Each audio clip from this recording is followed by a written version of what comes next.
I heard a poet pray. He said, Father, forgive them not, for they know what they do. Their conspiracies unseen are hidden deep within their plausible deniabilities. He said, Father, Father, forgive them not, for they know what they do.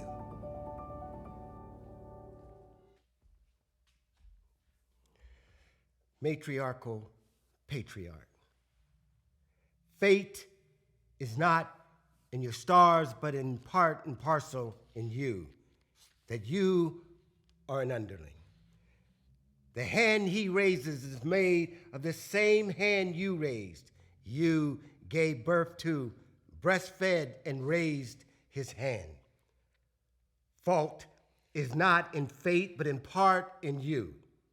You, this grievous weight-bearing arch, shouldering a patriarchal fist. It's you who teaches the sun. It's his hand that sees in plain view. Your hand when you raise your hand against his sister, your sisters, your daughters-in-law. You can't demand your man-made yoke be lifted from you while you yoke your sisters beneath you. Fault is not in fate, it grows in you. You gave birth to, breastfed, and raised the man who raises his hand.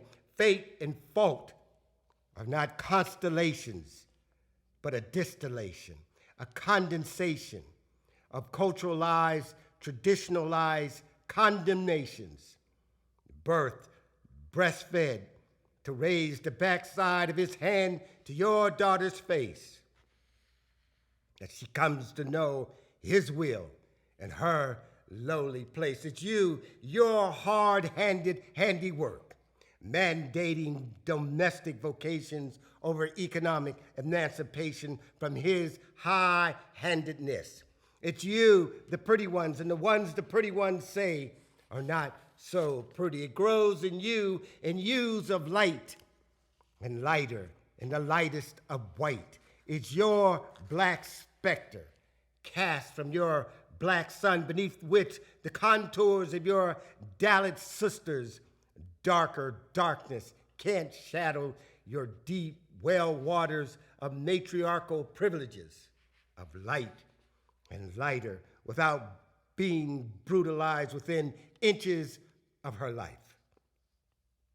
It's you, your lipstick matriarchal arithmetic, dividing, subtracting meager domestic wages on a niggly patriarchal abacus that does not add up nor divide out even-handedly from your hand. It's you, your hand that demands your handmaid sisters enter separate doors to sit lowly your floors before separate plates, separate knives, separate fork, separate glasses made to eat separately, sitting your cold matriarchal floors. Too many their bodies, your floors sitting there. Too many their hopes, your floors dying there. And you wonder why he raises his hand at you. You, the mother of daughters and daughter-in-laws. You who desecrate every universal law of dignity against your daughters and your daughters-in-law. Fate is not in fault, and fault is not in fate. There's seeds in you to grow in you, your daughters-in-law, who grow up to become mothers and mother-in-laws who violate every universal law of humanity against your daughters, their daughters-in-law. You can't demand the man above you to lift his yoke from you while you yoke the woman beneath you. It's his eyes of his hand that watch your hand clench a matriarchal fist of misogyny. It's you who teaches the son, you who gave birth to, breastfed and raised his hand that demands the dowry, burns the flesh, acid splashed acid of you and your daughter's face. It's in your hands that first uncle's first hands, first rape, your first daughter for the first time, and her tear-filled eyes tried to tell you for the first time, and your first reply to the tears in her eyes was to bear this and bury it in the wounds of your womb and never speak of it a second time. Fault is not in fate, and fate is not in fault, but in part in you, growing in you that you are his underling. It grows in you. You gave birth to, breastfed and raised a man who raised his hands against you. Fate is not in your stars, but in part and parcel in you, that you are an underling of your raised hand, raised against you.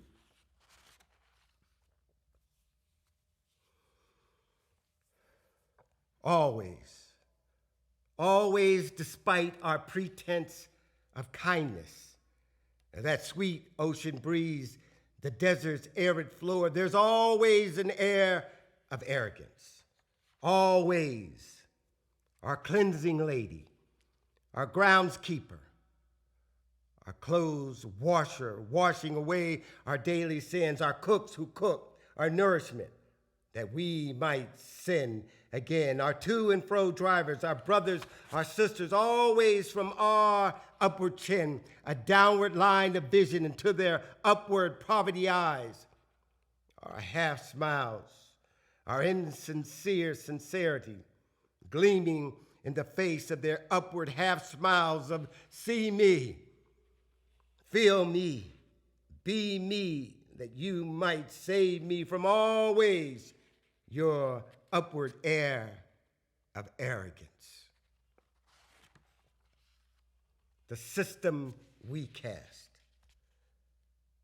a class-conscious cast iron brew of lotus black coffee grounds severed along foul melodious vocations of black, untouchable black, coarsely ground roasted black without the sugar, tolerable black, sprinkled just a bit of sweetener, koshered black, powdered an artificial sweetener to taste just a bit sweeter than it really is, sifted, finely filtered, percolated black, lotus black, room-made class-conscious cup for homemade shades of 1%, 2% less black, made less black, poured, condensed, whole white, pasteurized, moisturizing skin white, milked and curdled with just a bit of black seen in it for it to think it's India's superior brown medium roast coffee grounds, brewed a lotus cast iron coffee pot, foul melodious vocations served the lower caste cracked cups of untouchable black. Appalling silence. It is not the night, but the absence of light. It is not the sweltering fervor of the desert, but the rainfall that fails to fall. It's not humanity that loses its humanity, denying humanity from its fellow man, but humanity that fails to find its humanity, fighting back, to give back, to grant back humanity seen, taken, denied its fellow man.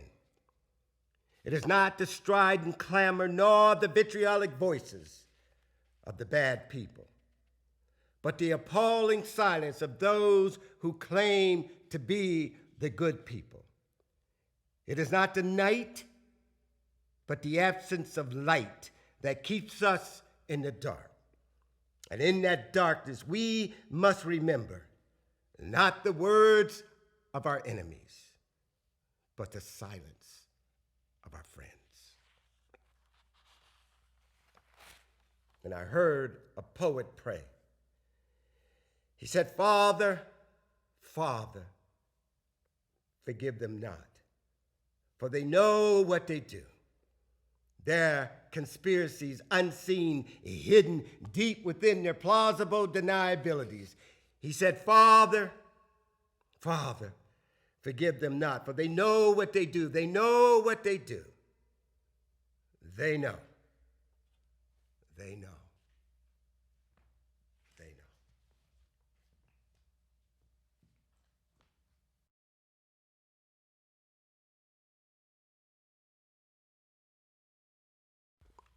Having spent time reading and writing in Varanasi, Hyderabad, Mumbai, Bangalore, Calcutta, Assam, my friends in the United States and around the world know India to be my first love, and the one place in the world I feel the most at home.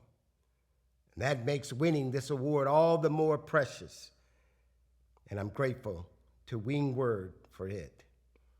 My poem, Matriarchal Patriarch, was inspired by a talented group of co-ed university students from Assam who performed a street dramatization of the abuses of women in India, and ironically, at the hands of other women.